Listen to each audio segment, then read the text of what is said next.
Still holding down pretty hard. That is good. That is good, but don't tense yourself so much on the left hand. We'll keep the left hand pretty relatively loose. Right. Know? I'm still at the point where I'm not able to walk and chew gum at the same time. That's why we talked about no martini. No martini finger, yeah. And breathe was the...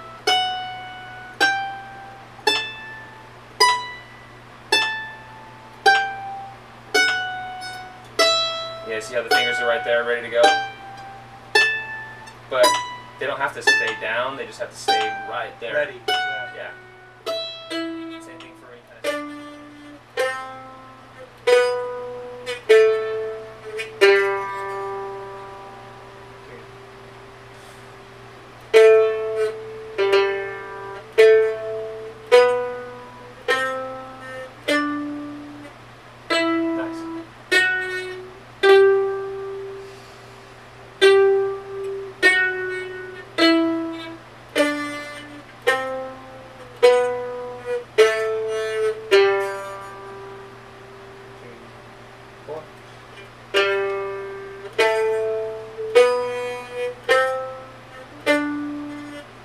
Nice. Good transition.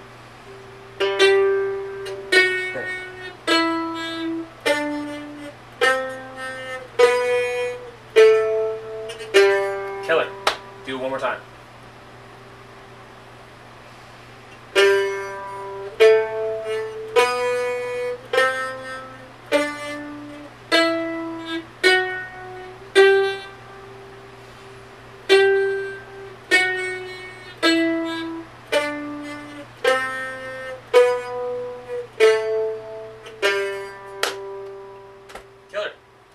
Start off with 8 strokes each note. Counting up to 8. 7, 8. Next note. And what this does is solidify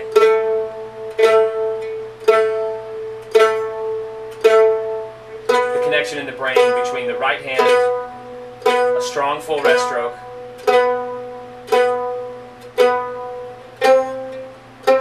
and the power and muscle memory in the left hand. It really hammers home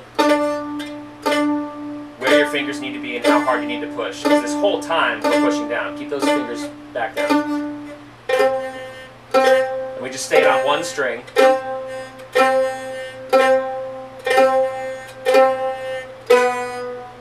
Just to kind of simplify. So we can work on juggling both the right hand and the left hand needs.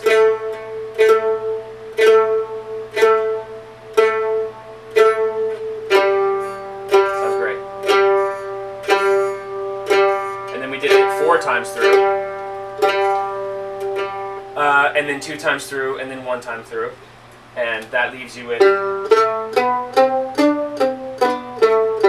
Then we add the full octave.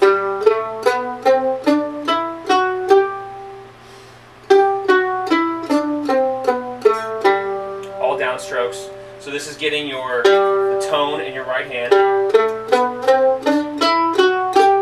the muscle memory in your left hand, and finger placement for behind the frets. If it's too far behind, it buzzes. If it's too on top, it muddles the sound.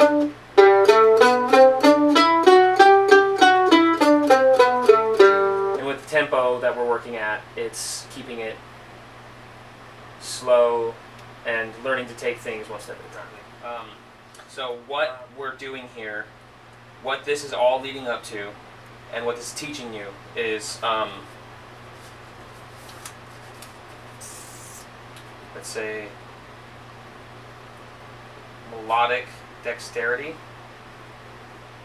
So a fiddle tune in the key of G is going to be so much easier for you now because you're sitting here doing the fucking G scale. And a lot of fiddle tunes. I mean, if you think about, how about this tune? Billy in the Low Ground. You know that song? You heard it?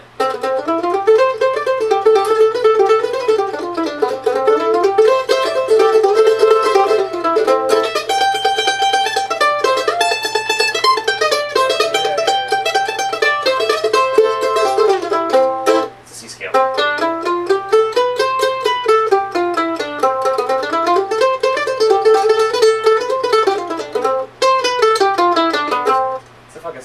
That's a descending C scale.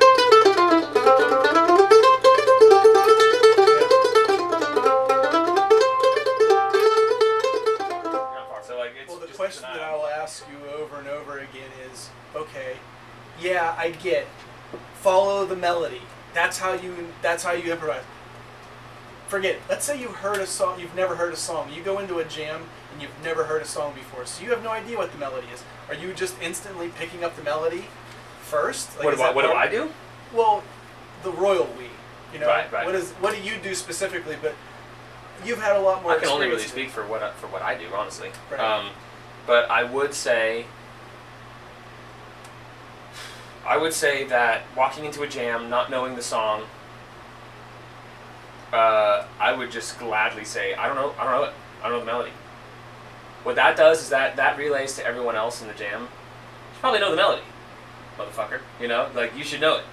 So like that I think that kind of setting that example is important. I don't want to just to jump into it without knowing the melody. That being said, as soon as somebody calls a song that I don't know, I listen for the melody immediately, Okay. and I can for now at this point in my life, in my musical life, I can pick out a melody probably 9 times out of 10 now, because you can. The way I do it is I listen to a. Again, this is too far ahead because we still need to be doing this. Right. Also, it's not because you're still going to go out and pick, and that's miles ahead of this. So technically, it's miles ahead of this, but you're still going to go out and pick, so this is still applicable to you.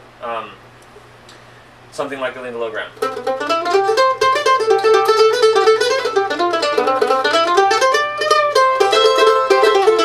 That's how I would play it now, knowing the melody.